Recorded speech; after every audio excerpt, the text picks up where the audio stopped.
My name is Emily Falcon. My husband, John, and I are both remarried, but I don't have any children of my own, while he does. Even though they're his kids from a previous marriage, to me, who's childless, they're as dear as my own. Our son, Kyle, now 30, is at the age to bring home a fiancé. I'm thinking of getting married. That's what his girlfriend, Madison, 26, said when she came to formally introduce herself. I wanted to get along with her, being my stepson's partner and all. But my husband and son shattered that hope. Nice to meet you. Madison greeted me, but to that, my son said, You don't need to greet someone like her. What? Why would you say that to your mom? She's not my mom.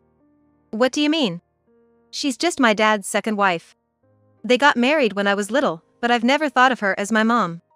What a shock. I married his father when Kyle was little, and ever since, he followed me around, calling me mom, mom, never wanting to leave my side.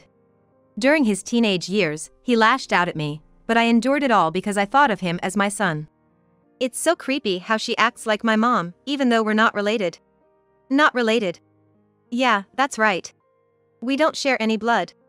You've been pretending to be my mom all this time. Do you know how much I hated that? I was stunned. How could I have imagined being told such things during a marriage introduction? Surely, my husband would scold him, I thought.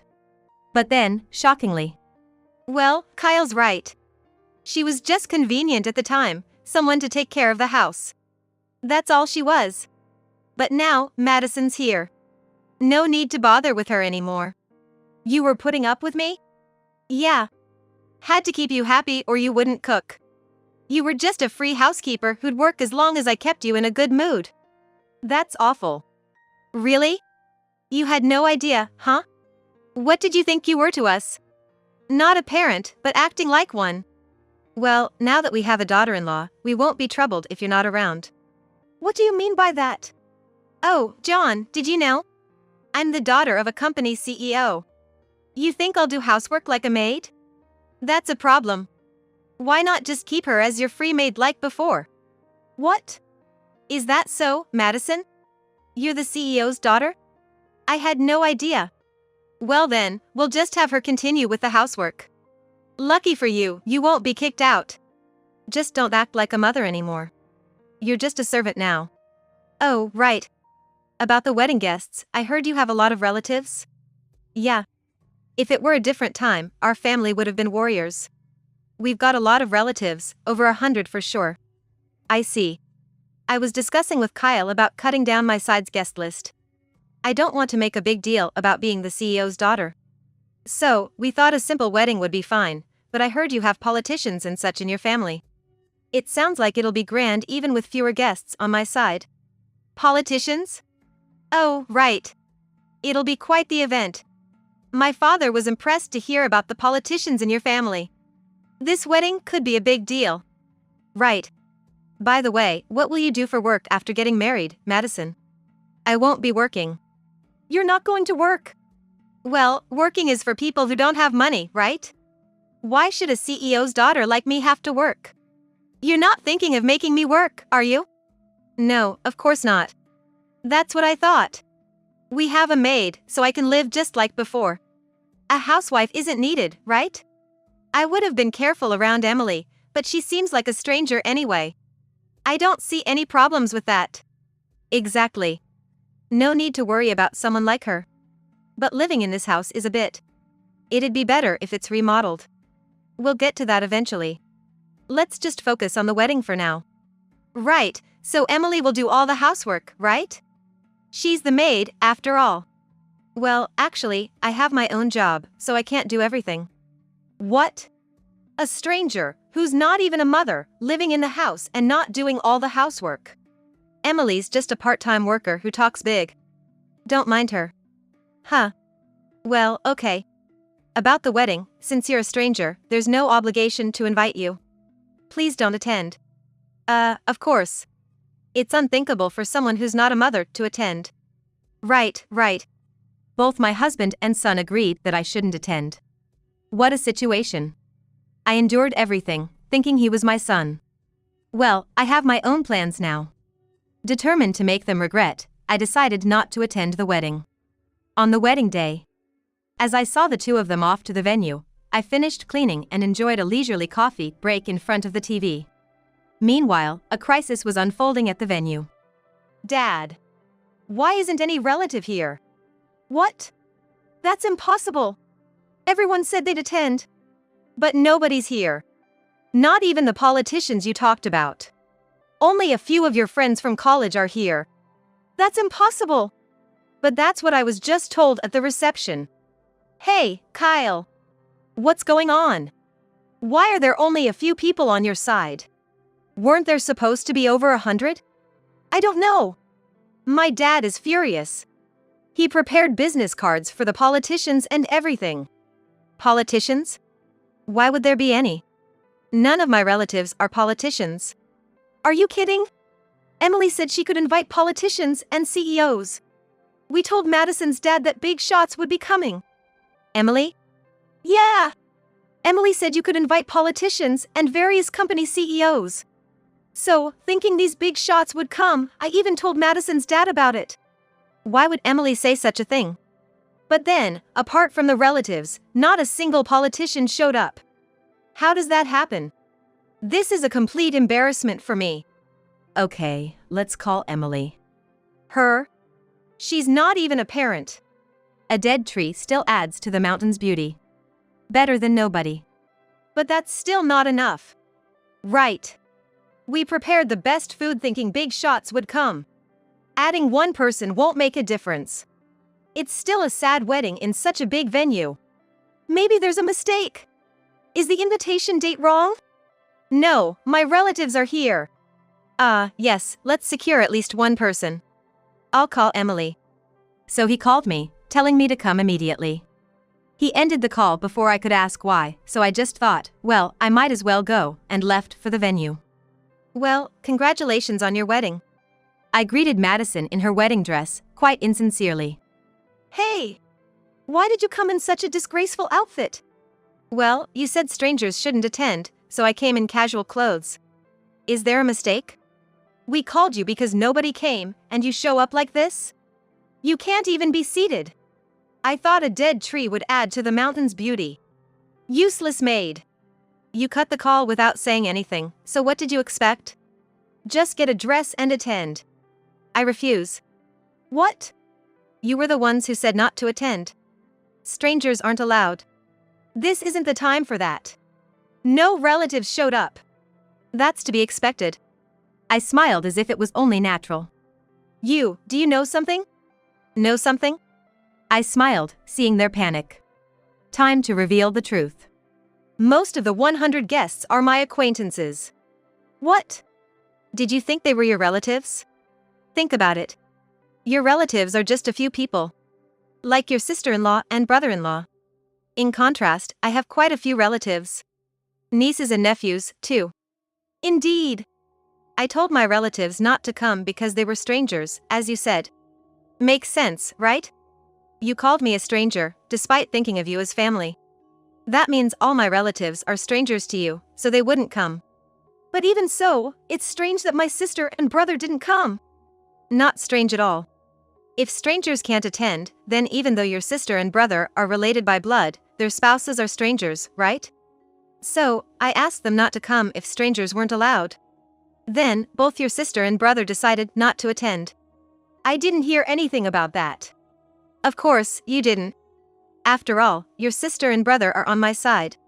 Why would they be? They're my siblings. So what if they're your siblings? Have you ever done anything for them? You might have received help, but never offered any, right? What are you even saying? When they were in financial trouble, you just yelled, "I don't have any money." Wipe your own butt, and turned them away, right? Even though they were in deep trouble. That's just how it should be. You're a low-income earner, so you couldn't have helped them. Maybe that's why you reacted that way. But brushing them off, telling them to borrow from loan sharks, that must have hurt, even though they're your siblings. So, I lent them money instead of you. Then, they started consulting me directly whenever they had problems, bypassing you completely. That's why they refused to attend this reception. That's ridiculous. What about the politicians and CEOs? Those were my contacts, too. I was planning to invite them for my son's sake, but since they're not needed, I declined. After all, they're strangers to you. But what about the people from my son's company? They won't come either, no matter how long you wait. Why? Kyle's company and my work are connected. When they heard I wouldn't attend the reception and wedding, they said they wouldn't attend a ceremony for someone who'd do such a thing. Why would they say that? People talk, you know.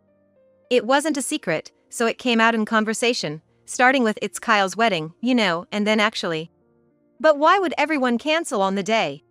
This has never happened before. Did you plan this? Of course not. I didn't have to ask them, they just think of me on their own. Even so, why wouldn't everyone come? It's strange that even my uncles and aunts didn't show up. They all owe me favors, so it can't be helped. Why would they owe you? If what you're saying is true, then you must have considerable wealth. But you're just a part-timer. A part-timer like you couldn't possibly have the resources to help anyone. Do you really think a mere part-timer would work so late at night, or have early morning meetings? That's just what you assumed. I was never just a part-timer. But you were almost always at home. Exactly. If I wasn't at home, who would cook and clean for you? You thought of me as a maid, but I was working from home to do those tasks for you. Then what are you if not a part-timer? A CEO. A CEO! You should have said so sooner. Just a little rebellion. What would you have done if I'd said I was a CEO? Relied on my earnings, stopped working, and just played around while still expecting me to do all the household chores. I saw that coming, so I didn't say anything. I'll reconsider then. Call everyone back now. Oh dear, you were the ones who said no strangers. Even if you call them now, they have their own schedules. I don't care. If you call them, they'll come, right? If we don't do something, my son will be embarrassed. You caused this, so gather 100 people. While John was ranting, Madison's parents came over, wondering what was going on. Ah, Kyle. The seats are almost empty. Why did you prepare for 100 people? My relatives are saying they've never seen such an embarrassing wedding. If it was just family, you shouldn't have bragged about a big event. This is humiliating for me. I didn't mean for it to be like this. You must have known this would happen. You had RSVPs on the invitations. If that was the case, you should have increased our numbers. I suppose so. What about the politicians and big company CEOs? Everyone was envious, thinking such important people would attend, saying Madison was marrying someone impressive. This is utterly embarrassing. No, Mr. Smith, it's not like that. John, what do you mean it's not like that? How can you justify making us go through such embarrassment? Please don't be so angry. I can't let my daughter marry a man who lies like this. Forget this engagement. What a joke, saying 100 people would come. Calm down. It's not my son's fault this happened. It's all because of her. Her? Yes, this maid here caused a terrible mess. Your actions have troubled Madison's father, too. What are you going to do about this? This is Mrs. Emily Falcon, the CEO.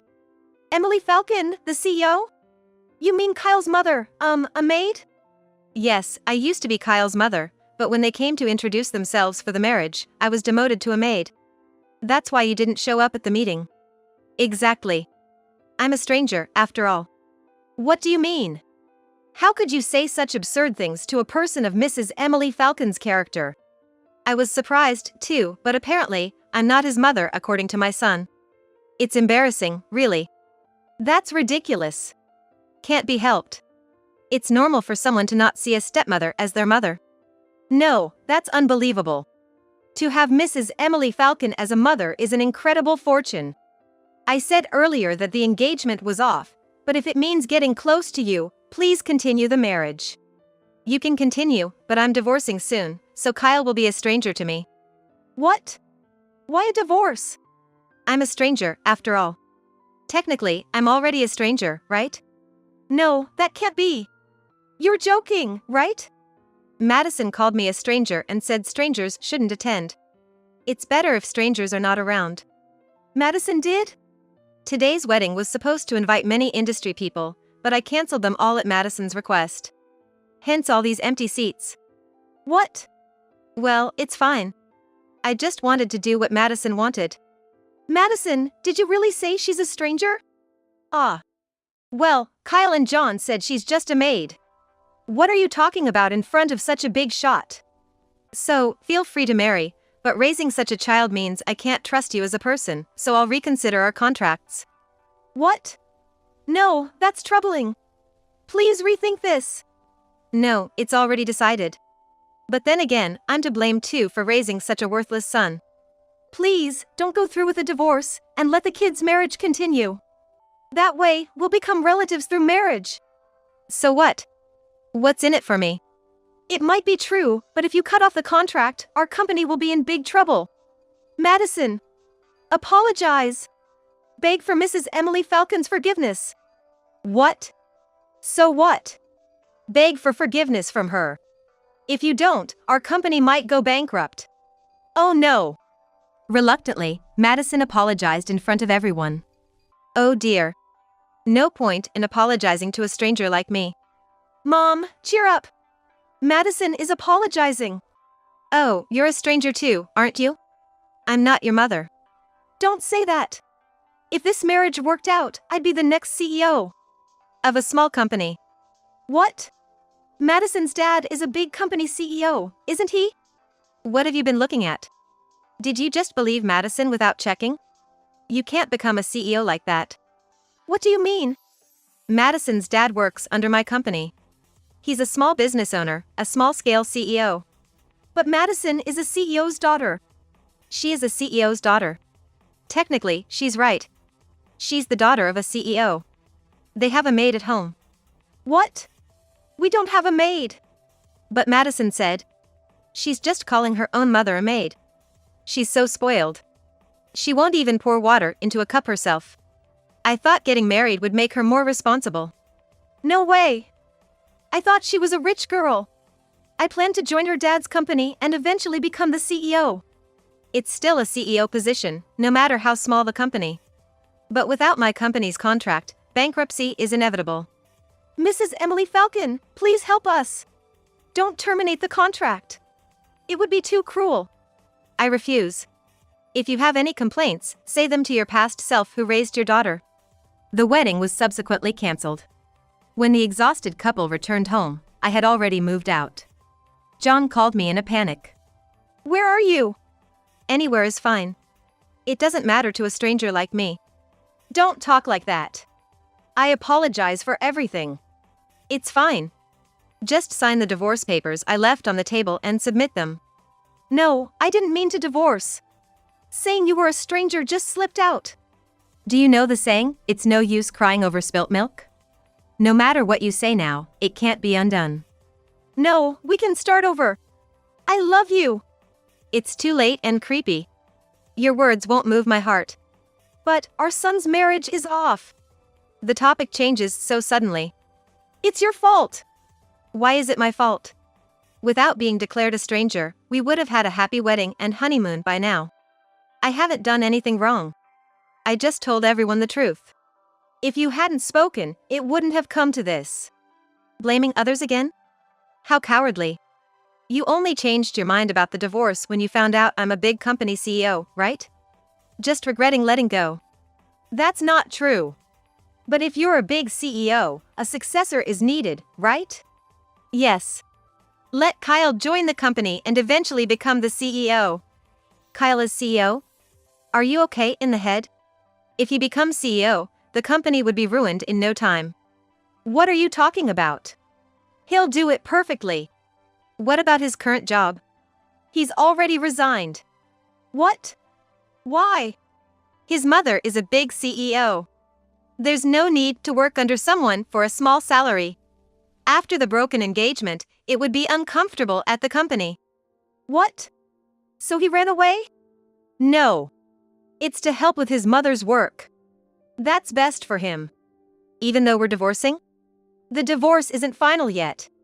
He's still your son. Well, I've already set the lawyers on it. The divorce is certain. He said something, but I didn't listen and hung up, blocking him. Later, there was a dispute over the wedding cancellation fee, but the blame was put on John and Kyle by the lawyers.